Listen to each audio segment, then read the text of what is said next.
Mujaddid Media.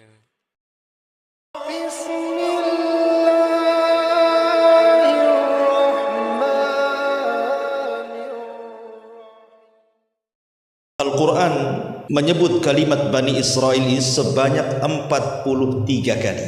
Yang 41 kali lafadznya Bani Israel, dan yang 3 kali dimufradkan, lafadznya hanya Israel saja. Jadi jumlah secara keseluruhan dalam Al-Quran, Allah menyebut kalimat Bani Israel 43 kali, dan tersebar di beberapa surat dalam Al-Quran, seperti surah Al-Baqarah, surah Al-Imran, surah Al-Ma'idah, surah Al-A'raf, Yunus, Al-Isra, dan lain sebagainya. Ma'asyiral muslimin, jamaah sekalian yang dimuliakan Allah Subhanahu wa taala, Al-Quran paling banyak mengisahkan Bani Israel. Kaum yang paling banyak dikisahkan itu adalah Bani Israel. Padahal umat-umat para nabi itu banyak. Umpamanya kaum Ad, umatnya Nabi Hud. Kaum Samud, umatnya Nabi Saleh. Kaum Sodom, umatnya Nabi Lut. Artinya dalam Quran itu umat-umat para nabi banyak juga diceritakan. Tetapi khusus umat Nabi Musa alaihi salatu wassalam, Bani Israel, itu paling banyak dibicarakan. Jadi kisah Bani Israel ini hampir menyeluruh dalam Al-Quran. Artinya bahwa nabi yang paling banyak dibicarakan dalam Al-Quran itu adalah Nabi Musa, sebagai nabi daripada Bani Israel.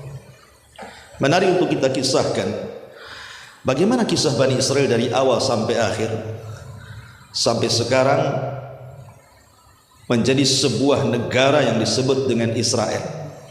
Kok bisa sampai negara tersebut menjadi negara Yahudi, walaupun tidak pantas orang-orang Yahudi yang ada di Israel negaranya disebut Israel, karena Israel itu diambil dari Israel, dan Israel itu nama lain daripada Yakub. Sementara Yahudi yang sekarang sudah jauh dari ajaran Nabi Yakub alaihi salatu wassalam, ya kita katakan negara Yahudi. Selesai kita. Taib, kita urut walaupun tidak detail ya, karena kalau detail kan waktunya panjang. Kita ambil poin-poin pentingnya saja secara singkat supaya punya gambaran bagaimana sejarah Bani Israel dari masa ke masa. Ma'asyiral muslimin yang dimuliakan Allah Subhanahu wa taala, berawal kisah Bani Israel adalah dari Nabiullah Ibrahim alaihi salatu wassalam.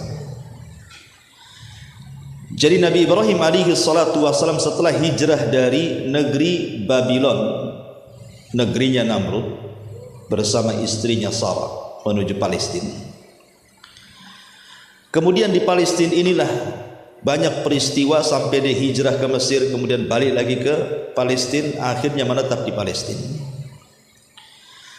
Lah Nabi Allah Ibrahim alaihi salatu wasallam diuji oleh Allah Subhanahu wa taala, tidak kunjung punya keturunan. Sampai akhirnya kemudian dia menikahi budaknya Sarah yang bernama Hajar, baru dikaruniai seorang anak yang kemudian diberi nama Ismail. Singkat cerita, setelah punya anak Ismail, maka Allah Subhanahu wa taala anugerahkan kepada Sarah kabar gembira dengan kedatangan 3 malaikat yang menjelma seperti manusia yang tampan. Kemudian menghabar gembirakan kepada Ibrahim bahwa istrinya walaupun sudah tua dan dianggap mandul, telah dihabar gembirakan Allah akan memiliki keturunan. Sempat ketika itu istrinya Ibrahim, Sarah ini tertawa, fadhahikat, begitu dalam Quran, tertawa. Tetapi kuasa Allah Subhanahu wa taala, Allah Maha Kuasa, walaupun sudah tua dan mandul, kalau Allah berkehendak, idza arada syai'an an yaqula lahu kun fayakun, maka lahirlah keturunan dari Sarah, seorang anak laki-laki namanya Ishak.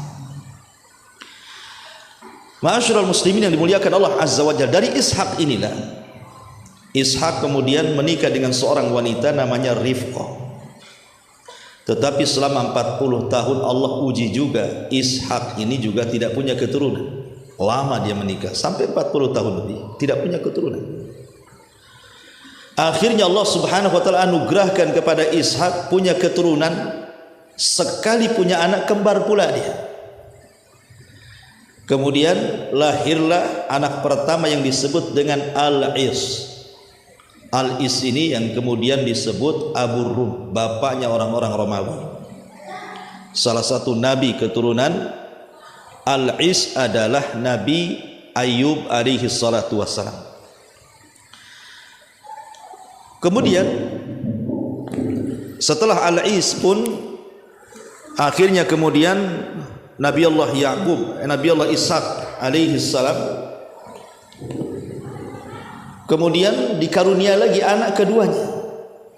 Jadi beruntun, namanya anak kembar satu perut. Pertama keluar Al-Is, rupanya ada lagi anaknya dari Rifqah ini, rupanya keluarlah Ya'qub. Disebut Ya'qub karena Ya'qubu dalam bahasa Arabnya karena dia menyusul abangnya. Menyusul keluar itu dalam bahasa Arab disebut Ya'qub namanya. Maka lahirlah Ya'qub. Ya'qub inilah yang kemudian bapaknya seluruh Bani Israel. Karena Ya'qub itu memiliki nama lain yang disebut dengan Israel. Dan itu disebutkan di dalam Al-Qur'anul Karim. Allah mengatakan dalam surah Ali Imran ayat 93, kullu ta'ami kana hillal li bani Israel illa ma harrama Israilu ala nafsi min qablu an tanzila at-taurah qul fa'tu bit-taurati fatluha in kuntum shadiqin. Semua makanan adalah halal bagi Bani Israel melainkan makanan yang diharamkan oleh Israel, maksudnya Ya'qub, untuk dirinya sendiri sebelum Taurat diturunkan. Katakanlah jika kamu mengatakan ada makanan yang diharamkan sebelum turun Taurat, maka bawalah Taurat itu lalu bacakan jika kalian memang orang-orang benar. Di sini Allah mengatakan semua makanan halal bagi Bani Israel kecuali yang diharamkan oleh Israel. Siapa Israel di sini? Nabi Ya'qub. Jadi di antara asbab nuzul ayat ini, Nabi Ya'qub itu terserang penyakit namanya Irkun Nisa.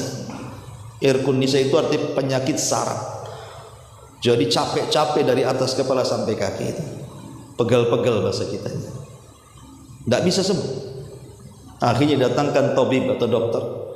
Kemudian kata dokter disarankan untuk tidak makan daging unta. Sejak itu Nabi Ya'qub mengharamkan memakan daging unta.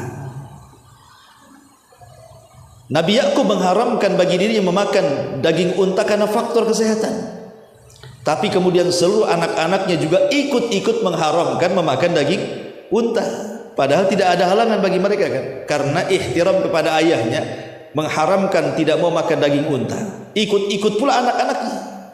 Sejak itu dari kebiasaan turunan daripada Ya'qub, mereka tidak mau makan daging unta dan mereka haramkan. Mereka tidak tahu bahwa Ya'qub tidak mau makan daging unta itu karena faktor kesehatan. Makanya di sini Allah mengatakan setiap makanan adalah halal bagi Bani Israel, baik unta atau yang lainnya, kecuali yang diharamkan oleh Israel, maksudnya Ya'qub.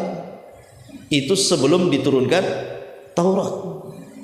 Tapi setelah diturunkan Taurat tidak ada yang mengharamkan unta. Tapi Bani Israel menganggap bahwa daging unta itu haram bagi mereka. Kemudian mereka mereka-reka bahwa itu ada dalam Taurat. Makanya Allah mengatakan kalau memang ada dalam Taurat, datangkan Taurat itu. Bacakan di mana itu keharaman daging unta ini kalau kalian termasuk orang-orang yang benar. Syahidnya di sini kalimat kecuali yang diharamkan Ya'qub atau Israel. Maka Ya'qub itu nama lain daripada Israel. Berarti turunan Ya'qub disebut Bani Israel. Baik, sampai di sini paham? Lanjut. Ma'asyiral muslimin yang dimuliakan Allah Subhanahu wa taala. Lah kemudian Ya'qub dari Palestina hijrah ke Haran di Irak sana, berjumpa dengan pamannya namanya Laban. karena ada perselisihan antara dia dengan Al-Is abangnya. Maka dia pun hijrah dari Palestina ke Haram, bekerja menjadi penggembala kambing kepada paman yang namanya Laban. Laban ini punya dua putri, satu namanya Rahil dan yang kedua namanya Lia. Rahil dan Lia. Rupanya Yakub ini jatuh cinta dengan Rahil, kemudian meminta kepada Laban supaya menikahi Rahil. Tapi pamannya Laban mengatakan, boleh kau menikahi putriku, tapi syaratnya kau bekerja 7 tahun kepadaku, baru setelah 7 tahun kau nikah dengan dia. Akhirnya demi mengejar wanita, laut ku seberang, gunung kudaki, kan gitu bahasanya. Ya. Dia pun bekerja selama 7 tahun.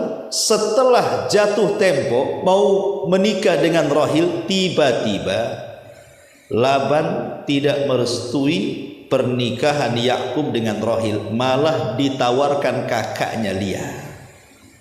Alasannya apa? Karena di zaman itu ada syariat tidak boleh menikah dengan adik kalau kakak belum menikah. Dan syariat itu juga rupanya ada di sebagian daerah, kan. Kalau kakaknya belum nikah, tidak boleh adiknya nikah. Nah, rupanya ini juga syariat zaman dulu tuh, masih dipakai zaman sekarang. Padahal syariat itu sudah diubah dengan syariat Islam, masih juga dipakai adat gitu ya. Akhirnya dengan terpaksa, walaupun tidak cinta, Yakub menikah dengan Lia. Kemudian dia ngomong lagi sama pamannya, aku kan pengen Rahil, masa kau nikahkan aku dengan dia? Kata pamannya, enggak apa-apa, kau ingin Rahil, kau harus bekerja lagi 7 tahun lagi, 14 tahun baru dia mendapatkan wanita idamannya. Di zaman itu belum diharamkan berpoligami dengan menggabungkan 2 saudari, tapi dalam Islam tidak boleh berpoligami dengan menggabungkan 2 saudari. Dalam Islam tidak boleh, kecuali kalau meninggal, seperti Utsman ibn Affan menikah dengan Ruqayyah putri Nabi. Kemudian putri Nabi Ruqayyah meninggal, baru dinikahkan oleh Rasul dengan adiknya Ummu Kulthum. Artinya setelah meninggal enggak apa-apa, tapi kalau masih hidup tidak boleh menggabungkan. Tapi syariat dulu boleh. Yakub pun punya 2 istri dari satu ayah, kan, Rahil dan Lia. Akhirnya kemudian Allah Subhanahu wa taala takdirkan dari Lia inilah lahir beberapa putra. Pertama Ruben. Ingat ya, kisah Nabi, kisah Bani Israel itu kebanyakan diambil dari perjanjian lama dan perjanjian baru, dari Taurat dan Injil. Sebab setelah wafatnya Musa, Quran tidak pernah menjelaskan. Hadis-hadis juga tidak ada menjelaskan kisah bagaimana kelanjutan kisah Bani Israel. Sehingga referensi kita itu hanya bisa mengambil dari kisah-kisah Israilnya. Yang bertentangan kita buang, yang tidak bertentangan kita tidak benarkan secara mutlak, dan kita tidak mendustakan secara mutlak. Yang jelas Rasulullah SAW mengatakan, hadithu am Bani Israel wala haraj. Tidak mengapa ceritakan tentang kisah Bani Israel selama tidak bertentangan, ya. Jadi dari Lia ini lahirlah satu Ruben, yang kedua Syamun, yang ketiga Lawi, yang keempat Yahuda atau nanti turunnya disebut Yahudi, kemudian Yasakir, kemudian Zabulun. Zabulun ini 5 putra berarti, Ruben, Syamun, Lawi, Yahuda, Yasakir, Zabulun. Dari Lia. Allah takdirkan Rahil ini tidak kunjung punya anak. Akhirnya kemudian dia hadiahkan, dia punya budak si Rahil ini, namanya Bilha, dihadiahkan kepada suaminya, gauli budaknya. Rupanya dari budaknya ini punya anak pula, dan kemudian Naftali, dan Naftali. Melihat Rahil memberikan budak, cemburu juga nih si Lia ini, dia punya budak perempuan juga namanya Zilfa, dihadiahkan juga kepada suaminya. Dari Zilfa ini lahirlah Jad dan juga Al-Ashakir. Jadi dari 2 budaknya 4 orang, sama-sama punya 2 anak. Baru yang terakhir Rahil baru dikasih keturunan. Pertama Nabi Yusuf, yang kedua Binyamin.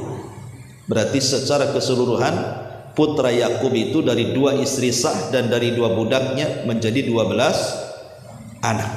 Lah 12 anak inilah yang kemudian cikal bakal 12 kabilah Bani Israel yang kita akan ceritakan. Ya. Ma'asyiral muslimin yang dimuliakan Allah Subhanahu wa taala. Ada sebagian ahli tafsir seperti Al-Qurtubi dan juga yang lainnya mengatakan dari 12 putra Yakub ini, contohnya dari putra Yakub yang ketiga namanya Lawi. Dari Lawi inilah banyak menurunkan para nabi. Di sana ada Nabi Musa, kemudian Harun, kemudian Ilyas, kemudian Zakaria, kemudian Yahya, kemudian Samuel dan begitu seterusnya. Pokoknya garis keturunan para nabi itu kebanyakan dari Lawi putra Yakub. Itu melahirkan para nabi itu turunannya, Lawi ini. Kemudian dari putra Yakub yang kedua, yang keempat namanya Yahuda. Nanti turun ini disebut Yahudi yang kita ceritakan ini. Kebanyakan turunannya banyak jadi raja. Tapi ada juga yang menggabungkan antara raja dan juga nabi, seperti Nabi Daud. Itu kan menggabungkan nabi dan raja. Kemudian Sulaiman, itu menggabungkan nabi dan raja. Itu turunan Yahuda. Kemudian dari putra Yakub yang ke-11 Nabi Yusuf. Nabi Yusuf, ada yang mengatakan bahwa dari Nabi Yusuf juga menurunkan nabi yang lainnya seperti Nabi Yusa ibn Nun dan juga Nabi Ilyasa. Itu turunan Yusuf. Kemudian dari putra Yakub yang ke-12 Binyamin menurunkan Nabi Yunus alaihi salatu wassalam, nanti anak cucunya Nabi Yunus alaihi salatu wassalam. Artinya bahwa para nabi berasal dari 12 putra Yakub, tetapi umumnya para nabi itu berasal dari keturunan Lawi dan para raja keturunan Yahuda. Itu umumnya seperti itu. Adapun Nabi Isa alaihi salatu wassalam, ada yang mengatakan itu kan nabi terakhir Bani Israel. Jadi yang menutup kenabian Bani Israel itu ditutup dengan Nabi Isa alaihi salatu wassalam. Ada yang mengatakan Isa itu dia turunan Lawi, tapi ada juga yang mengatakan turunan Yahuda, tapi ada juga yang mengatakan tidak Lawi tidak Yahuda, dia dari orang lain.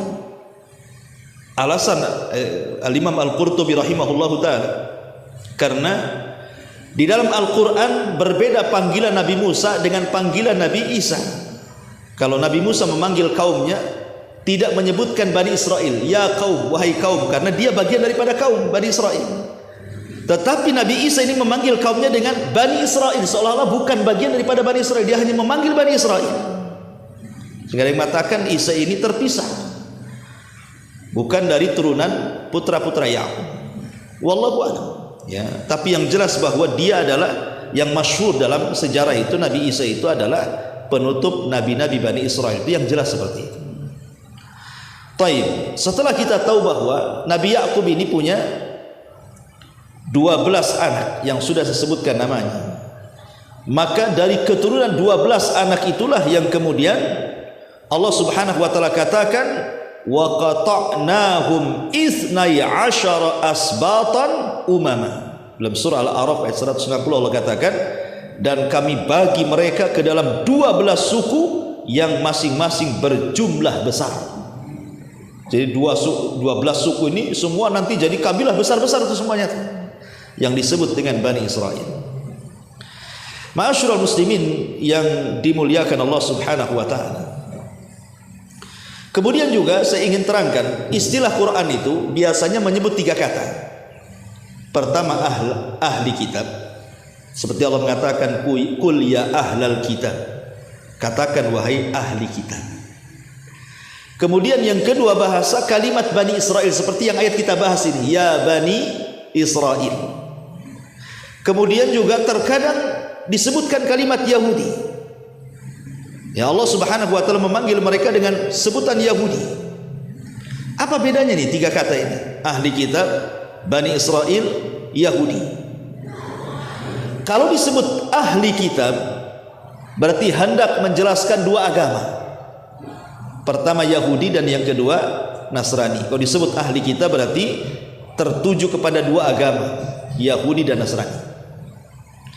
Tapi kalau disebut Bani Israel, konteks Al-Quran itu Allah hendak mengingatkan akan nikmat yang Allah sudah anugerahkan kepada Bani Israel. Selalunya kalau Allah panggil dengan sebutan Bani Israel, Allah ingin mengingatkan nikmat-nikmat Allah bagi mereka. Tapi kalau Al-Quran menyebut dengan kalimat Yahudi, umumnya adalah kalimat celaan. Kalau Allah menyebut kata Yahudi dikeluarkan dari Bani Israel, Allah hendak mencela kaum yang namanya Yahudi itu. Dari sini kita tahu bahwa kaum yang tercela dari keturunan Bani Israel adalah Yahudi. Karena Allah mengatakan di dalam Al-Quran seperti itu.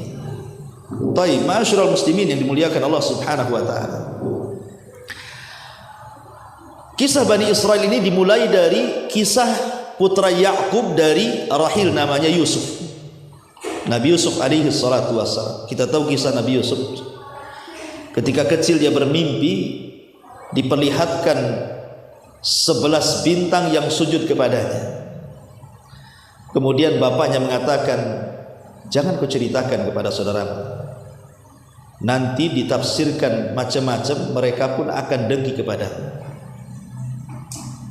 Tapi yang namanya anak-anak ya tetap aja diceritakan kan itu. Namanya Yusuf anak-anak. Akhirnya kemudian saudara-saudaranya ini, khususnya yang 10, karena yang 11 ke 11 itu Benyamin tuh saudara kandung, tidak mungkin Hasan. Yang Hasan itu 10 saudaranya. Mulailah merencanakan sesuatu.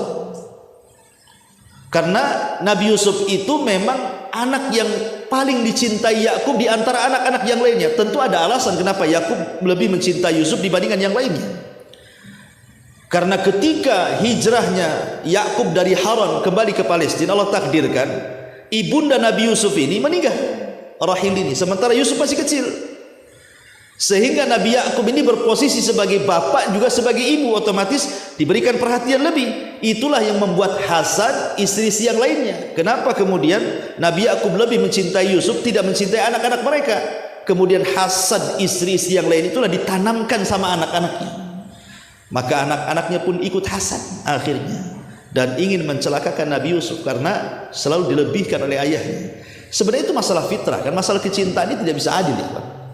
Antum punya anak 5, tidak semuanya antum bisa mencintai mereka sama rata 100% kan. Mesti salah satunya antum suka dan yang lainnya antum tidak suka. Mungkin yang satu ini karena cerdas, soleh, lebih senang kita sama dia dibandingkan yang lainnya kan.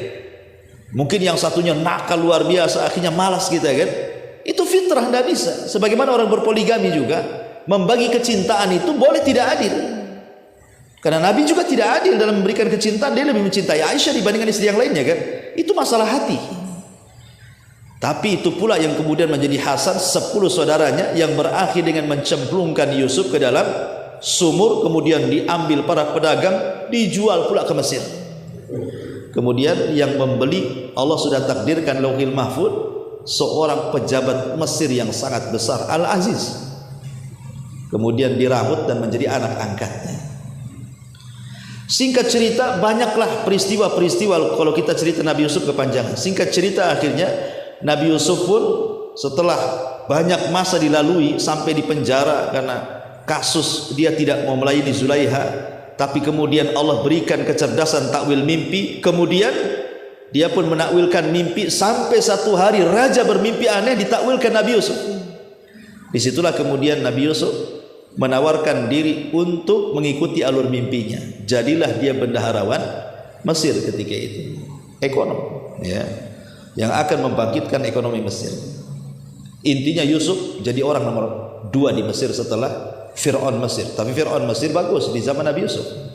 Fir'aun yang jahat itu di zaman Nabi Musa ya. Jadi kaum Hekos itu, kaumnya Fir'aun di zaman Nabi Yusuf itu baik. Yang tidak baik itu adalah kaumnya siapa? Fir'aun di zaman Nabi Musa alaihi salatu wassalam ya, kaum Kipti namanya. Dan kaum Kipti ini juga yang kemudian mengalahkan kaum Hekos Fir'aunnya di zaman Nabi Yusuf, akhirnya berkuasa ya. Dengan sebab itulah mereka memperbudak Bani Israel. Singkat cerita, akhirnya kemudian setelah kemudian Yusuf pun memboyong semua keluarganya dari Palestina ke Mesir, maka keluarga Nabi Yusuf tinggal di Mesir. Akhirnya berkembang biak turunan-turunannya itu anak-anak Yakub.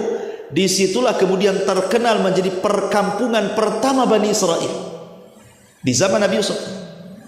Dan itu sampai bertahun-tahun, sampai Nabi Yusuf meninggal dunia. Mereka berada di atas agama tauhid, tetapi terus-menerus sampai akhirnya kabilah Hekos ataupun kerajaan Hekos yang dipimpin oleh Fir'aunnya di zaman Nabi Yusuf kemudian ditumbangkan oleh kaum Kibti. Fir'aunnya Nabi Musa kalah gitu ya. Yang tadinya Bani Israel dihormati oleh kerajaan Mesir, sekarang justru dihinakan. Disitulah permulaan kehinaan Bani Israel, diperbudak oleh Fir'aun di zaman Nabi Musa. Apa alasannya? Ada yang mengatakan karena Fir'aunnya di zaman Nabi Musa itu, ada yang mengatakan Ramses yang kedua, ada yang mengatakan namanya Mus'ab, Khalid ibn Mus'ab atau terbalik atau Mus'ab ibn Khalid. Yang jelas bahwa dikenal dengan Ramses yang kedua. Adapun yang ditemui jasadnya yang sekarang dimumikan oleh kerajaan Mesir ini, wallahu alam Fir'aun yang mana gitu ya. Walaupun ada yang memprediksi ahli sejarah bahwa itulah Fir'aun di zaman Nabi Musa, namanya Ramses yang kedua. Yang sekarang kalau kita ke Mesir pengen lihat muminya Fir'aun, ya datanglah ke piramid sana ya. Intinya bahwa lah ketika kemudian dikuasai oleh Fir'aun ini bermimpi. Dalam mimpinya dia melihat ada api dari Palestina, kemudian datang ke Mesir membakar satu negara Mesir, kecuali perkampungan Bani Israel tidak terbakar. Setelah kemudian dia mimpi berkali-kali dengan mimpi yang sama, Fir'aun pun khawatir. Akhirnya dia kumpulkan penasihat spiritualnya dari kalangan paranormal, dukun-dukun dan yang semacamnya. Kemudian ditakwilkan bahwa ada bayi yang akan lahir dari tengah Bani Israel yang akan meruntuhkan kekuasaannya. Sejak itulah Fir'aun membuat undang-undang membunuh anak laki-laki Bani Israel. Maka dibantai semuanya anak laki-laki Bani Israel karena ketakutan takut hadir orang yang akan menggulingkan kekuasaannya. Lah ketika kemudian terjadi pembunuhan anak laki-laki, sementara Bani Israel posisi di Mesir itu, bagaimanapun orang-orang Fir'aun ini berhajat kepada Bani Israel karena mereka diberikan kecerdasan. Siapa yang bisa membangun jalan, membangun jembatan, membangun istana, kecuali budak-budak Bani Israel. Kalau dibantai anak laki-lakinya kemudian yang tuanya mati, siapa yang akan menjadi pembantu mereka, melayani mereka? Akhirnya kemudian keputusan pun diganti, yang tadinya membantai seterusnya setiap hari dirubah undang-undangnya, 1 tahun pembantaian, 1 tahun pembiaran. Lah di tahun pembiaran itu lahirlah Nabi Harun. Selamat dia, tidak dibunuh. Selang setahun setelahnya ibunya hamil lagi. Ya, lahirlah Nabi Musa di tahun pembunuhan. Makanya kemudian Allah Subhanahu wa taala sudah membuat siasat gitu ya. Karena semua atas takdir Allah Subhanahu wa taala, ketika lahir Nabi Musa oleh ibunya disembunyikan. Tapi karena takut, akhirnya dia pun diletakkan di sebuah tabut kotak. Kemudian kotak itu ditali dan dihanyutkan. Setiap mau makan atau menyusui ditariklah kotak itu. Kemudian Musanya diletakkan di situ. Sampai pada suatu hari karena ketakutan dia mendengar ada prajurit, dia lupa ngikat talinya. Lepas pula itu kotak. Akhirnya kotak itu hanyut di sungai Nil, rupanya terdampar di dekat istana Fir'aun. Kemudian ketahuan oleh para penjaga, dilaporkan kepada istrinya Fir'aun namanya Asya bintu Muzahim. Kemudian diambil kotak itu. Nggak ada yang berani buka kotak itu karena khawatir emas, khawatir perhiasan. Nanti kalau perhiasan disangka perhiasan istana, disangka dia maling kan gitu. Jadi nggak ada yang berani buka kotak. Yang pertama kali membuka kotak siapa? Asya bintu Muzahim. Pas dibuka rupanya bayi. Dan Allah langsung tanamkan kecintaan. Karena Asya tidak punya anak laki-laki. Fir'aun itu tidak punya anak laki-laki. Akhirnya kemudian dirambutlah Nabi Musa di tengah keluarga Fir'aun. Ma'asyiral muslimin yang dimuliakan Allah Azza wa Jalla. Singkat cerita, setelah Musa kemudian dewasa, kemudian Nabi Musa pun jalan-jalan di ganggang kota Madinah. Ada pula anak muda turunan Bani Israel sedang bermasalah dengan anak muda turunan kaum Kipti, kaum Fir'aun. Tiba-tiba anak muda yang turun Bani Israel meminta pertolongan, maka Musa menolongnya, tetapi kemudian tanpa sengaja membunuhnya. Orang yang bermasalah dari kaum Kipti, kaum Fir'aun ini bukan orang biasa rupanya. Dia anak muda dari seorang anak pejabat. Ya, beda berurusan dengan anak pejabat dengan berurusan anak tukang ojek. Kalau urusannya sama orang-orang kecil selesai lah kan itu. Habis sumpal pakai duit selesai, nggak usah diteruskan kasusnya. Kalau sama pejabat nggak bisa, ya cari siapa pembunuhnya. Maka ketika itu belum ada yang ketahuan siapa pembunuhnya. Masalahnya Musa lewat lagi di satu hari, rupanya anak muda yang ditolong itu bermasalah lagi. Memang tukang masalahnya anak muda ini, yang Bani Israel. Lewat Musa minta tolong lagi. Musa malah mendekati menasihat, disangka mau membunuhnya. Teriaklah kemudian Bani Israel, "Hei Musa, apa kau akan membunuhku seperti kau membunuh orang itu kemarin?" katanya. Orang-orang tahu siapa pembunuhnya sekarang. Maka sampailah di telinga Fir'aun, pasukan pun dikerahkan untuk menangkap Musa. Tapi Musa diberikan nasihat oleh orang yang bijak supaya cepat pergi. Maka berangkatlah Musa ke Madian. Kemudian 20 tahun di Madian sampai dia menikah dan punya anak. Kemudian setelah 20 tahun balik lagi ke Mesir. Rupanya di tengah jalan dia mendapatkan pohon zaitun penuh dengan api. Kemudian dia mendekati pohon itu, rupanya ada panggilan dari Allah Subhanahu wa taala. Musa diangkat menjadi nabi dan rasul dan disuruh berdakwah kepada Firaun. Maka pulanglah dia ke Mesir. Betul-betul dia berdakwah kepada Firaun. Banyak persoalan di situ. Ya, dan banyak mukjizat yang Allah anugerahkan kepada Musa. Tapi Fir'aun pun tak kunjung kemudian mau menerima dakwah Nabi Musa. Justru yang ada tagha, malah melampaui batas sampai menantang duel dengan tukang sihir. Lah ketika Nabi Musa kemudian berduel dengan tukang-tukang sihir Fir'aun, diakhiri dengan kemenangan duel Nabi Musa, sehingga seluruh tukang sihir Fir'aun bertobat kemudian sujud kepada Allah. Ketika itu Fir'aun sudah enggak berani mengganggu Nabi Musa. Maka Musa pun kemudian bertahun-tahun tinggal di tengah Bani Israel, mendakwahkan dakwah Islam kepada mereka. Tapi sampai satu hari akhirnya Allah Subhanahu wa taala merintahkan Musa untuk membawa Bani Israel ke mana? Ke Palestina. Mendengar bahwa Bani Israel akan pergi, maka Fir'aun tidak terima. Dia siapkan pasukan besar untuk membantai Bani Israel. Maka kejar-kejaranlah kemudian Bani Israel yang dipimpin Nabi Musa dan para tentara yang dipimpin Fir'aun. Sampailah kemudian menyeberangi lautan.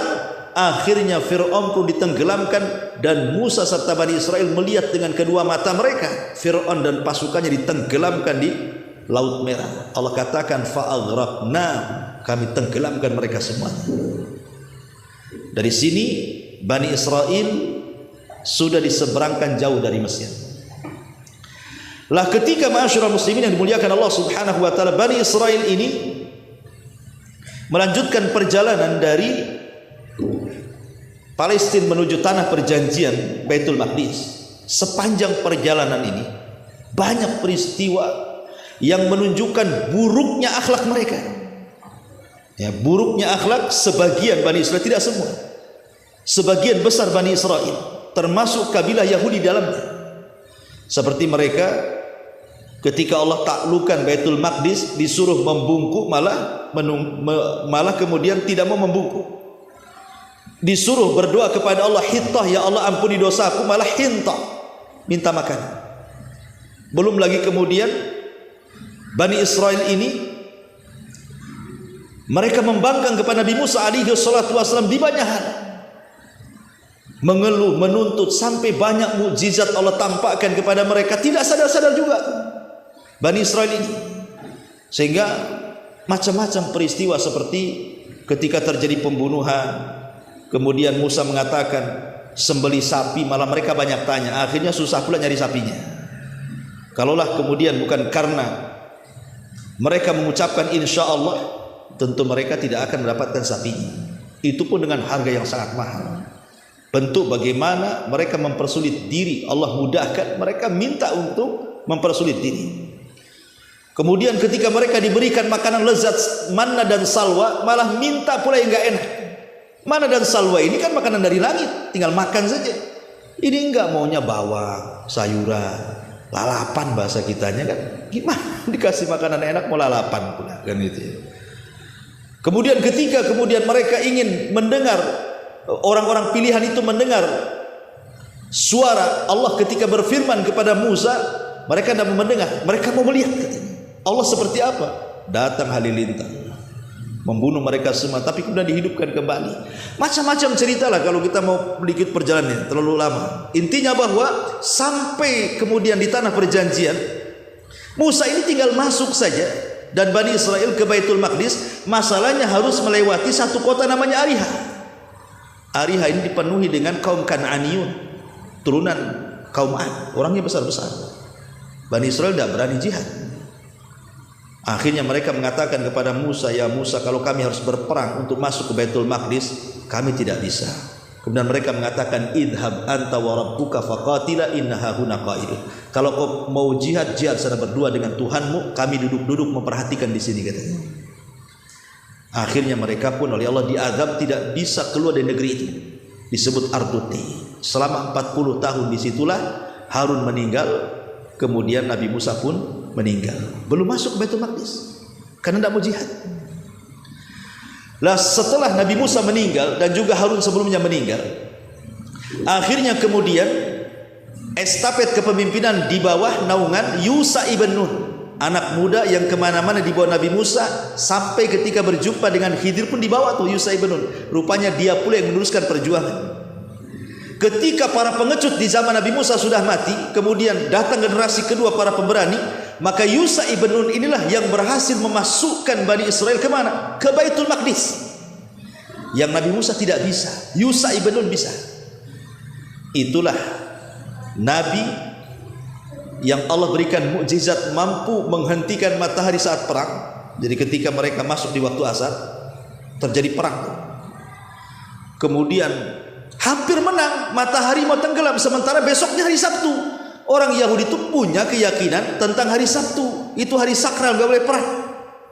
Kalau sampai berhenti peperangannya gagal lagi, maka Yusha mengatakan kepada matahari, engkau makhluk yang diperintah, aku juga nabi yang diperintahkan, maka aku berdoa kepada Allah agar engkau berhenti. Akhirnya matahari pun berhenti, tidak tenggelam sampai peperangan menang baru ditenggelamkan.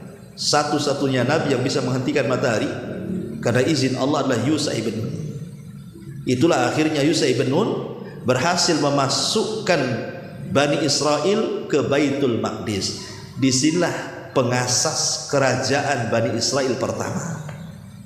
Ya, karena gini, ikhwatu fillah muliakan Allah Subhanahu wa taala. Bani Israel ini, kalau saya boleh singkat, itu menjadi 3 fase.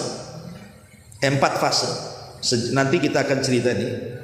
Bani Israel ini sepanjang perjalanan dari kisah Yusha ibn Nun memasukkan Bani Israel ke Palestina ini, nanti akan melewati 4 fase. Apa saja itu? Pertama, Ahdul Qudah,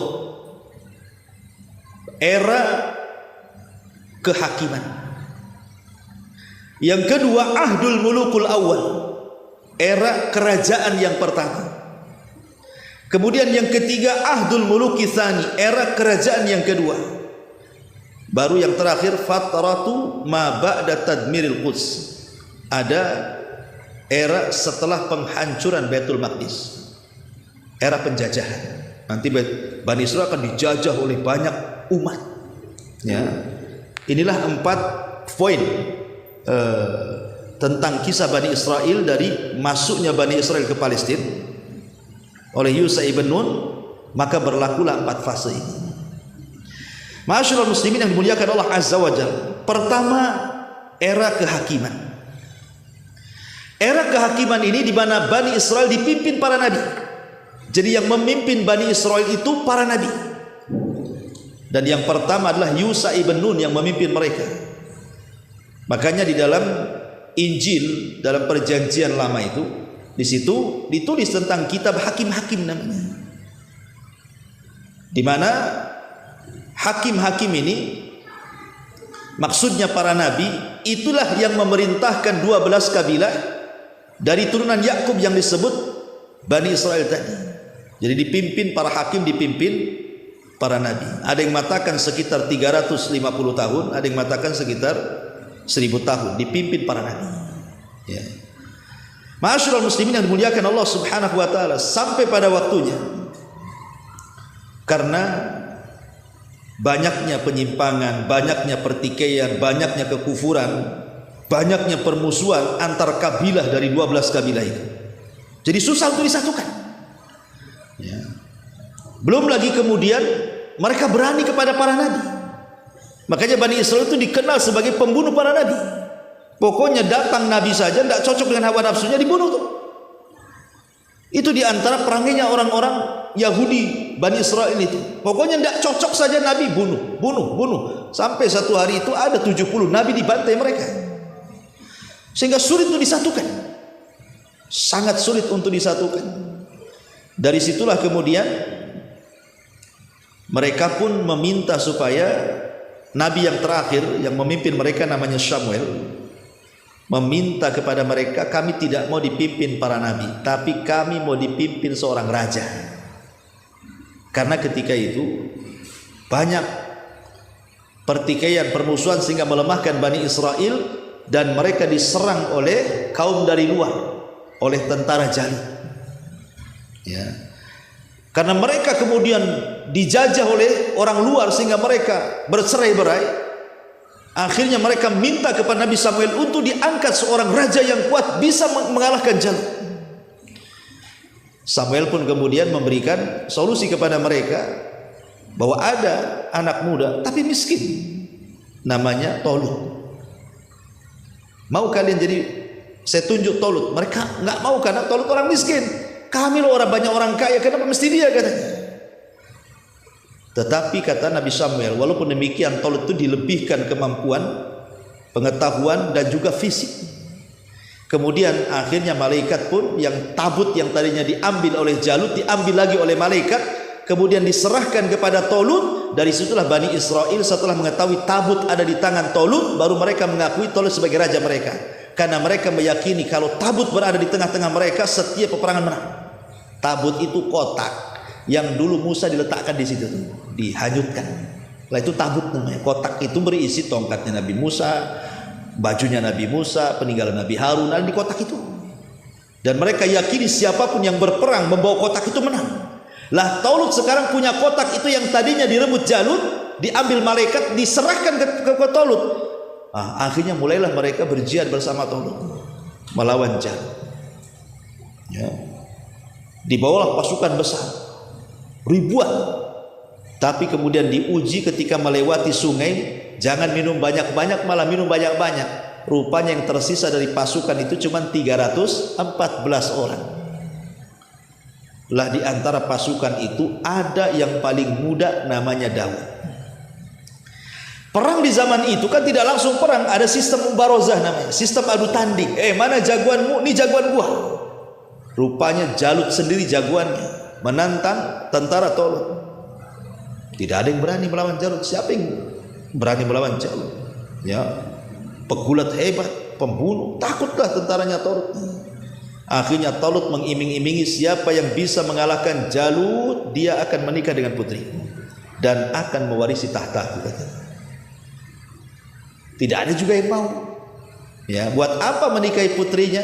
Kemudian mewarisi tahtanya kalau harus mati pula di tangan Jalut. Kalau mati kapan nikahnya? Mati lawan Jalut. Ya. Tapi Nabi Daud ini memang sudah Allah takdirkan yang paling kecil, yang paling muda dia berani. Karena Daud itu diberikan keahlian suka melempar ketepel serigala yang hendak memangsa kambing-kambingnya dan selalu tepat dan mati. Jadi dia pelempar batu. Sekali dilempar batu saja kena kepalanya, matilah si Jalut itu. Akhirnya bertakbir tentara Tolut dan bisa mengalahkan tentara Jalut. Ya. Sejak itulah kemudian Tolut, Nabi Daud menikah dengan salah satu putri Tolut. Lah karena Daud semakin dikenal oleh masyarakat, Tolut ini hasad, berusaha ingin membunuh Nabi Daud gitu ya. Jangan sampai kemudian diserobot kekuasaannya kan itu. Karena kalau orang berkuasa untuk jatuh itu sulit ikhwan. Sangat sulit. Orang kalau sudah berkuasa kemudian diberhentikan kekuasaannya udah bisa. Harus ada 7 periode, 8 periode lagi ke depannya kan itu. Kalau bisa kan itu. Karena namanya sebuah kekuasaan itu sebuah kehausan. Haus orang itu kalau jabatan itu mau fitnah. Sama dengan harta juga fitnah. Sudah dapat yang diinginkan, pengen lagi hartanya. Sudah dapat dengan pengen lagi, terus seperti itu. Jabatan juga sebegitu. Kalau bisa jangan dihentikan sampai mati. Lah Talut itu seperti itu. Hasad kepada Daud, padahal itu menantunya kan begitu ya. Tapi di ujung hayat Talut pun kemudian taubat, mengakui kesalahannya. Ketika Talut meninggal, maka sebagaimana janjinya Daud harus jadi raja. Maka inilah berubah dari era kenabian menjadi era kerajaan. Dimulai daripada Talut, kemudian Daud. Dan Daud ini satu-satunya yang menggabungkan 2 karunia Allah di tengah-tengah Bani Israel. Pertama, dia seorang raja plus juga nabi. Hampir tidak ada kalau Bani Israel nabi ya nabi saja, raja-raja saja. Dia pula menggabungkan tuh, raja plus nabi. Makanya kekuasaan Nabi Daud kuat sekali. Bani Israel suka dengan Nabi Daud. Tidak ada yang mencela Nabi Daud. Biasanya kalau datang Nabi bunuh, datang Nabi bunuh. Enggak. Satu Bani Israel cinta dengan Nabi Daud. Barulah Bani Israel itu jadi kuat di tangan Daud alaihi salatu wassalam. Tapi sayang Daud pun harus meninggal. Kemudian tahta turun kepada Nabi Sulaiman. Lebih kuat lagi Bani Israel. Karena Nabi Sulaiman Allah berikan mukjizat yang tidak diberikan kepada para nabi yang lain. Lebih hebat lagi Bani Israel. Masalahnya ketika kemudian Nabi Sulaiman meninggal dunia, maka inilah yang terjadi. Mulailah melemahnya Bani Israel. Maka masuk era yang ketiga, era kerajaan kedua. Karena ketika itu Nabi Sulaiman ini kan mewarisi tahtanya kepada anaknya namanya Ruhbuam ibn Sulaiman. Ruhbuam ibn Sulaiman ini yang mewarisi tahta ayahnya Nabi Sulaiman. Masalahnya dia tidak sekuat bapaknya. Tidak sekuat bapaknya, tidak disukai oleh beberapa kabilah Bani Israel. Akhirnya pecahlah Bani Israel menjadi 2 kerajaan. Ya.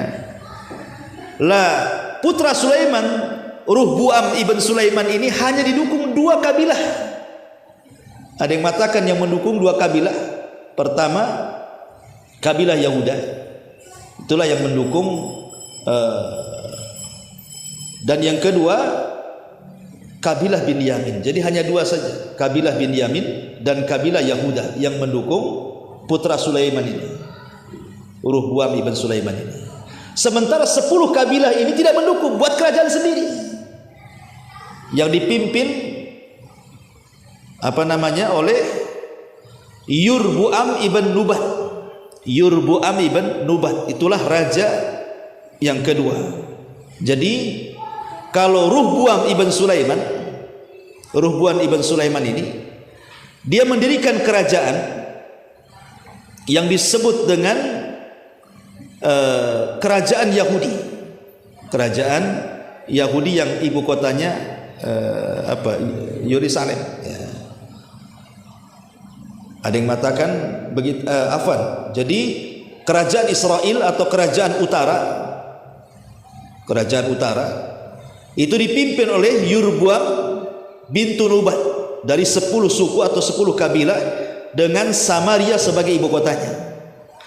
Tetapi kerajaan Yahuda atau kerajaan selatan, ibu kotanya Yerusalem, itulah yang dipimpin oleh putra Sulaiman, Ruhbuam ibn Sulaiman. Berarti di sini ada utara, ada selatan. Ada kerajaan utara, ada kerajaan selatan. Lah, yang kerajaan selatan inilah yang dipimpin oleh putranya Sulaiman. Cuman 2 kabilah Yahuda dan Binyamin itu. Yang 10 kabilah itu dari utara tuh. Lah karena sudah pecah Bani Israel menjadi 2 kerajaan, masuklah pada era penjajahan. Karena melemah masalahnya, mereka sangat lemah sekali. Ya, saya simpulkan nih, baru kita jelaskan. Ya. Jadi era penjajahan ini pertama masuk orang-orang Asyuriyin. Asyuriyin ini orang-orang Babylon. Itulah yang pertama kali menjajah Bani Israel. Setelah Asyuriyin kemudian datang orang-orang dari Mesir. Orang-orang dari Mesir menjajah lagi Bani Israel. Kemudian setelah hengkang orang-orang Mesir, datang lagi orang-orang Babylon Irak, juga menjajah Bani Israel. Kemudian setelah Babylon berakhir, datang lagi orang-orang Yunani, juga menjajah Bani Israel. Kemudian setelah Yunani, datang lagi dari Mesir lagi, menjajah Bani Israel. Kemudian berakhir dengan dijajah oleh orang-orang Romawi yang mengganti Haikal Sulaiman menjadi dewa-dewa yang ma'ruflah disembah oleh orang-orang Romawi. Bagaimana kisahnya dari penjajahan-penjajahan ini? Ma'asyiral muslimin yang dimuliakan Allah Subhanahu wa taala, era penjajahan ini kenapa? Karena ketika Bani Israel semakin jauh dari ajarannya, mereka makin kufur, murtad, syirik, sebagainya, membangkang perintah para nabi sebelumnya. Itulah yang menjadi kelemahan Bani Israel. Belum lagi cerai-berai berpecah menjadi dua negara. Itu yang menjadikan kemudian mereka makin lemah. Ma'asyiral muslimin yang dimuliakan Allah Subhanahu wa taala, pertama, era penjajahan ini datang orang-orang Asyur. Orang-orang Asyur dari Irak menguasai kerajaan Israel yang di utara, yang 10 kabilah yang berkumpul dijajah oleh orang-orang Asyur ini. Ada yang mengatakan datang Raja Sarjun yang kedua pada tahun 722 Masehi, sebelum Masehi, dari Irak, kemudian menyerang Palestina dan akhirnya mampu menguasai kerajaan utara Palestina. Lah kerajaan utara Palestina ini, atau yang ibu kotanya Samaria ini, hancur, lebur, betul-betul hancur. Bahkan yang 10 kabilah ini hilang begitu saja. Memang betul-betul dimusnahkan rasnya. Sehingga yang tersisa dari keturunan kabilah ini bergabung dengan yang di selatan. Makanya kenapa sekarang tidak ada istilah Bani Israel, yang ada istilah Yahudi. Ya kan? Kenapa? Karena sebagian ras Bani Israel itu mereka dimusnahkan. Yang 10 kabilah itu dimusnahkan. Tinggal sedikit, yang sedikit inilah gabung dengan kerajaan Yahudi. Makanya sampai hari ini mereka disebut Yahudi. Karena suku-sukunya sudah hilang, musnah masalahnya ya. Nah, padahal kita tahu bahwa Bani Israel itu kan dari 12 kabilah, tapi sekarang yang disebut Yahudi. Kita katakan Yahudi kan itu, nggak ada lagi Lawi atau apa, Yahudi. Jadi seolah-olah karena itulah yang mayoritas, yang lain minoritas, bergabung dengan Yahudi, sehingga yang minoritas itu tergabung kepada yang mayoritas. Senangnya ucapan Yahudi semuanya, dianggap Yahudi semuanya, walaupun ada yang bukan keturunan Yahuda kan itu. Ma'asyiral muslimin yang dimuliakan Allah Azza wa Jalla. Sampai kemudian akhirnya datang era Bukhtun Nasr. Ini yang paling serem, karena Bukhtun Nasr ini satu di antara raja penguasa dunia. Kata Imam Qatadah, seorang ahli tafsir, mengatakan dunia ini pernah dikuasai oleh 4 raja. Yang maksudnya menguasai dunia ya, bukan menguasai Mesir. Kalau Mesir kan Fir'aun, itu Mesir aja. Tapi ini menguasai dunia, bukan hanya Mesir, tapi dunia dikuasai. Dan itu hanya ada 4 raja. Pertama Nabi Sulaiman, yang kedua Dzulqarnain, dua-duanya muslim. Kemudian yang kedua Namrud, dan yang keduanya adalah Bukhtun Nasr. Inilah Bukhtun Nasr, inilah Raja Babil yang datang kedua kalinya menghabisi orang-orang Yahudi di Palestina, menghancurkan Palestina sehancur-hancurnya, dan memperbudak Bani Israel sampai dibawa ke mana-mana ya, sampai akhirnya mereka pun berpencar. Ma'asyiral muslimin yang dimuliakan Allah Azza wa Jalla, ketika Babylon ini dikuasai oleh mereka, tapi Allah takdirkan kemudian orang-orang Bukhtun Nasr dikalahkan oleh Persia. Ya, jadi Persia nyerang Babylon, kalah Babylon, kemudian dikuasai oleh orang-orang Persia. Lah orang-orang Persia ini, ikhwatu fillah muliakan Allah Azza wa Jalla, berbuat baik kepada Bani Israel. Jadi Bani Israel yang berada di Irak, Babylon ini dipulangkan kembali ke Palestina sebanyak 50.000 kurang lebih. Sisanya masih tetap tinggal di Babylon. Tapi masalahnya, ma'asyiral muslimin, mereka ketika kemudian mereka kembali, kemudian Persia kalah dengan Romawi. Akhirnya gantian sekarang Romawi yang menjajah Palestina.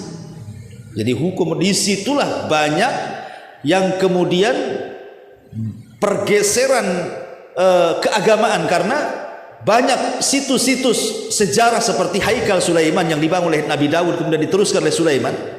Haikal Sulaiman itu maksudnya pondasi Masjidil Aqsa yang sekarang menjadi dongeng orang-orang Yahudi Palestina. Mereka sengaja mengorek di bawah Masjidil Aqsa untuk mencari Haikal Sulaiman. Nanti kalau mau ketemu Haikal itu, maka masjid akan dirobohkan, kemudian mereka akan membangun Haikal itu, dan itulah puncak kejayaan Yahudi yang akan menguasai dunia. Ini dongeng mereka saja. Mereka hendak menguasai Aqsa sebenarnya, membuat cerita di situ ada Haikal Sulaiman, kata. Itu saja. Lah di zaman kerajaan Romawi Haikal itu dihancurkan, kemudian diganti oleh patung Buddha, patung dewa-dewa orang-orang Romawi itu. Habis situs-situsnya tuh. Memang betul-betul Romawi merubah semua yang ada di situ. Tapi kemudian di zaman inilah lahir Isa bin Maryam. Ketika Romawi berkuasa kala itu, maka lahirlah Isa ibnu Maryam. Lah Isa ini tidak disukai oleh orang-orang Bani Israel. Kenapa? Karena mereka mengharap kalau bisa Isa itu sekuat Raja Tolut yang bisa mengalahkan Jalut kan itu. Kalau bisa sekuat Tolut yang bisa mengalahkan orang Romawi, Isa pula tidak punya kekuasaan, tidak punya power seperti Tolut. Karena memang Isa tidak ditugaskan itu hanya berdakwah saja. Makanya banyak kemudian orang-orang Bani Israel mereka tidak ikut Isa. Kebanyakan mereka cenderung membenci Isa, terutama orang-orang Yahudi. Sementara yang banyak masuk ke dalam agama Nasrani itu justru orang Romawi. Makanya lihat orang Nasrani berkembang di Eropa kan. Ya, justru orang-orang Eropa yang banyak ikut Nasrani, karena Bani Israel sendiri mereka benci kepada Isa, sampai bekerja sama untuk membunuh dengan kerajaan Romawi. Kalau bukan karena Allah angkat ke langit, Isa sudah mati itu. Karena ini konspirasi orang-orang Yahudi dengan kerajaan Romawi supaya Isa itu dibunuh. Tapi Allah Subhanahu wa taala angkat ke langit. Ya. Lah saat peperangan antara Romawi dan Persia inilah, kemudian Bani Israel diperbudak lagi oleh Romawi. Sebagian mereka itu kan kemudian kemana-mana. Lah ada yang kemudian mereka hijrah atau mencari suaka sampailah ke kota Madinah. Di situ ada kabilah Bani Quraidah, ada kabilah Bani Nadir, ada kabilah Bani Hunayqa kan itu, dan ada yang tinggal di Khaybar, macam-macam. Nah, itulah sejarahnya kenapa Yahudi bisa ada di Madinah di zaman Nabi. Karena ketika kalahnya Persia oleh Romawi, kemudian Romawi menguasai Bani Israel lagi, maka akhirnya mereka kemana-mana. Yahudi ini pencar ke sana kemari, sampailah ke kota Madinah dan Khaybar.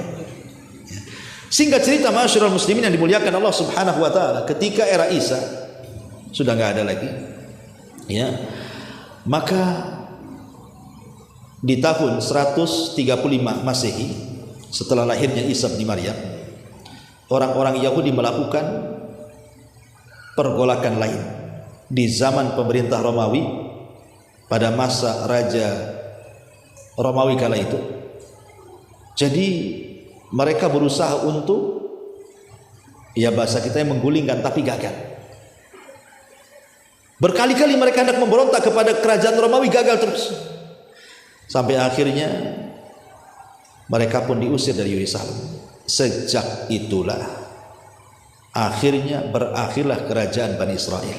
Setelah Isa diangkatnya, sudah tidak ada lagi kerajaan Bani Israel. Karena akhirnya di masa Nabi kan berpencar di mana-mana Yahudi, satu dunia. Ada yang di Madinah, ada yang di mana-mana kan, cuman kebanyakan lari ke kota Madinah. Kenapa? Karena ada kabar dari padri-padri pendeta mereka bahwa di situ akan lahir Nabi akhir zaman yang akan mengembalikan kejayaan mereka.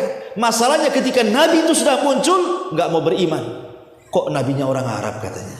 Yang kami inginkan itu Nabi turunan Bani Israel. Dari situlah mereka membenci kepada Rasul, memusuhi Rasul, sehingga tidak ada yang masuk Islam di zaman itu. Orang Yahudi kecuali bisa dihitung dengan jari. Beda dengan orang Nasrani, ribuan masuk Islam, tapi Yahudi tidak ada yang masuk Islam. Sampai akhirnya ma'asyiral muslimin yang dimuliakan Allah Azza wa Jalla, kehinaan demi kehinaan di zaman Nabi, sampai terusir mereka dari kota Madinah karena pengkhianatan orang-orang Yahudi kepada Nabi sallallahu alaihi wasallam. Apakah kemudian kehinaan yang Allah timpakan kepada orang-orang Yahudi di sampai masa Nabi SAW diusir saja? Tidak. Bahkan setelah Nabi SAW meninggal, dan Yahudi juga di mana-mana, ikhwatu fillah muliakan Allah Subhanahu wa taala. Kita tahu bahwa di zaman modern Yahudi juga tidak luput dari siksaan negara-negara. Contoh umpamanya di Eropa. Di Eropa yang ketika itu Eropa di bawah kekuasaan Nasrani Inggris. Ya. Jadi pada tahun 1298 Masehi, Raja Edward yang pertama, Raja Inggris itu yang beragama Nasrani, itu mengusir seluruh orang-orang Yahudi dari Inggris. Kalau tidak dibantai, akhirnya mereka pergi. Ya. Kemudian di Perancis, ya, pada tahun 1582 Masehi, Raja Louis yang ke-9 juga sama menyiksa dan mengusir mereka semuanya dari Perancis. Tidak boleh ada orang Yahudi di Perancis. Kemudian juga dijelaskan, bukan hanya itu saja, para pendeta Katolik pada tahun 1540 Masehi, di mana di Italia membunuh orang-orang Yahudi dan mengusir mereka jangan sampai tinggal di Italia. Kemudian juga pada tahun 1842 Masehi dan juga 1902 Masehi, ini terjadi di Rusia, ya, ketika hakim kekaisaran Nasrani itu juga ribuan Yahudi dibunuh di Rusia. Kemudian di Jerman di masa Adolf Hitler, ya, bahkan jelas hampir tidak boleh di Eropa itu ada orang yang Yahudi hidup, dibantai oleh Hitler. Kemudian juga di Amsterdam juga sama, dibawa ke Jerman kemudian dibantai. Orang-orang Yahudi di Amsterdam itu dibawa ke Jerman kemudian dibantai.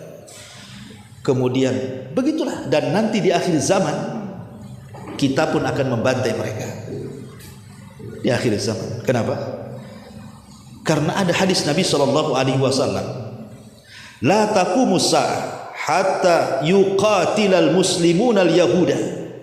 Tidak akan tegak hari kiamat sehingga kaum muslimin kelak akan memerangi orang-orang Yahudi. Fayaqtuluhum al muslimuna hatta yakhtabil yahud min wara'il hajari wasyajar. Maka kaum muslimin akan memburu orang-orang Yahudi sehingga orang Yahudi bersembunyi di balik pohon dan batu. Kemudian batu dan pohon akan berbicara dan mengatakan, ya Muslim ya Abdullah. Nih orang Yahudi di balik batu, di balik pohon, bunuh dia. Sehingga akan jadi bulan-bulanan kaum muslimin kelak di akhir zaman ketika terbunuhnya Dajjal di tangan Isa bin Maryam. Begitulah Allah hinakan orang-orang Yahudi karena kesombongan mereka kepada Allah, kesyirikan mereka, kekufuran mereka, pembangkangan mereka, pembunuhan kepada para nabi dan begitu seterusnya. Makanya Allah hinakan sepanjang zaman orang-orang Yahudi itu. Ya, ma'asyiral muslimin yang dimuliakan Allah Subhanahu wa taala, masalahnya bagaimana mereka bisa berkumpul kembali di Palestina di zaman sekarang? Kok bisa punya negara? Kan itu. Gimana ceritanya? Ma'asyiral muslimin yang dimuliakan Allah Azza wa Jalla, ada yang mengatakan pada tahun 1616 Masehi ada seorang yang bernama Sir Henry Fish dari Inggris, itu menulis buku namanya Nidaul Yahud, panggilan bagi orang-orang Yahudi. Itu berawal dari buku itu. Buku itu dicetak, disebar kemana-mana. Jadi seruan kepada orang-orang Yahudi untuk berkumpul kembali. Ini awalnya, gara-gara buku yang dicetak banyak-banyak. Kemudian muncul seorang jenderal ma'ruf namanya, ya, namanya Napoleon Bonaparte. Itu kan ma'ruf kisahnya, ya, Napoleon Bonaparte itu. Juga sama juga mereka menegakkan negara, meminta supaya orang-orang Yahudi itu punya negara dan mengarahkan ke Palestina. Jadi Napoleon inilah yang mengarahkan orang-orang Yahudi supaya punya negara di Palestina. Mengingat sejarah, seolah-olah Palestina itu milik mereka begitu. Kemudian muncul propaganda berikutnya, ada seorang pemikir Yahudi dan seorang Zionisme dia. juga sama membuat gerakan-gerakan bahwa Palestina itu tanah mereka, mulai pengklaiman begitu. Ya. Maka tahun 1882 Masehi, ketika itu kan yang berkuasa ya di Palestina sampai ke Mesir itu kan masih di bawah kekuasaan Turki Utsmani. Ya, yang berkuasa itu Sultan Abdul Hamid. Ya, sebelum kemudian tumbang oleh Kemal Atatürk. Ya. Jadi meminta kepada Sultan Abdul Hamid yang ada di Turki ketika itu supaya menyerahkan sebagian bumi Palestina untuk orang-orang Yahudi, tapi ditolak, tidak mau. Padahal mau dibayar besar tuh, tapi tidak mau nih Sultan Abdul Hamid ini. Sampai akhirnya kemudian mereka pun orang-orangnya dulu licik nih. Mereka mulai mengkader orang-orangnya sampai kemudian dimasukkan ke dalam tubuh Nasrani. Jadi orang cerdas dimasukkan ke dalam tubuh Nasrani sampai Allah takdirkan orang pintar mereka jadi seorang pendeta besar di Vatikan. Jadi orang Yahudi menyusupkan orang supaya jadi Nasrani. Saking cerdasnya, subhanallah, akhirnya dia pun berhasil menjadi paus di Vatikan. Orang Yahudi menyamar jadi paus di Vatikan. Ya orang Islam tidak tahu. Lah paus di Vatikan inilah kemudian mengadakan kongres kedua pada tahun 1963 Masehi, meminta keputusan bahwa orang-orang Yahudi tidak bersalah, seolah-olah dia menghapuskan soal pembunuhan kepada Isa, karena kan orang Yahudi menganggap mereka sudah membunuh Isa. Maka paus mengatakan bahwa Isa itu orang Yahudi dimaafkan, itu maksudnya supaya tidak ada permusuhan antara Yahudi dan Nasrani, didekatkan dulu dengan Nasrani. Tapi ingat Allah mengatakan tahsabuhum jami'an wa qulubuhum syatta. Kau lihat Yahudi Nasrani itu berkumpul jadi satu, tapi hati mereka itu bercerai-berai sebenarnya. Nampak saja orang kafir itu bersatu, hati mereka itu berpecah sebenarnya. Tapi itulah kelicikan orang-orang Yahudi.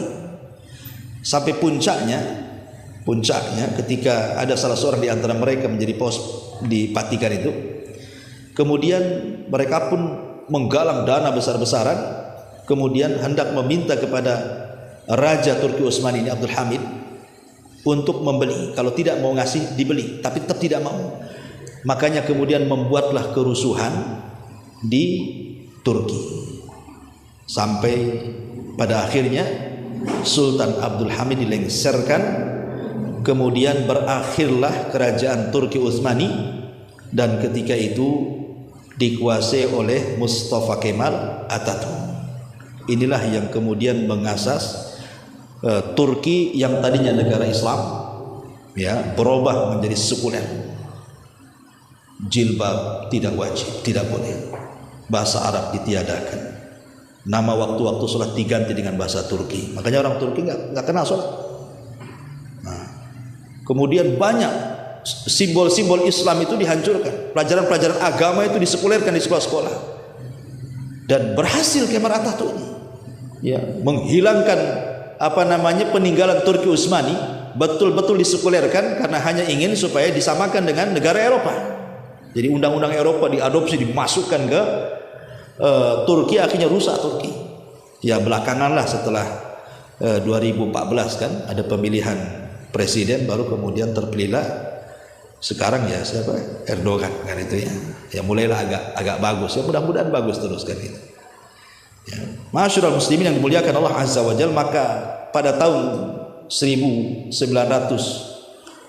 Masehi, Menteri Luar Negeri Inggris yang bernama siapa lupa namanya, mengizinkan orang-orang Yahudi ini tinggal di Palestina. Lah kaum muslimin yang tinggal di Palestina yang mungkin imannya kurang, akhirnya mereka mulai menjual lahan mereka dengan harga mahal. Mereka tidak tahu bahwa tanah itu tanah mulia, tapi karena harganya mahal kan, akhirnya dijual sikit. Akhirnya meluaslah kerajaan Israel ini, makin luas, sampai akhirnya mengklaim bahwa Palestina tanah mereka. Sampai hari ini justru Palestina yang berusaha minta kemerdekaan, sampai hari ini ditekan oleh dunia. Bayangkan, padahal Palestina dijajah. tapi Yahudi menganggap Palestina yang menjajah. Ya. Ma'asyiral muslimin yang dimuliakan Allah Azza wa Jalla, intinya pada tahun ke 1947 Masehi resmi Amerika mengeluarkan keputusan bahwa Palestina dibagi menjadi dua bagian, sebagian diberikan kepada kaum muslimin dan sebagian diberikan kepada Yahudi Israel. Sampai hari ini terjadi perang, ya. Dan setiap hari kaum muslimin dibantai oleh orang-orang Yahudi. Itulah kejahatan orang-orang Yahudi yang kisah singkat dari perjalanan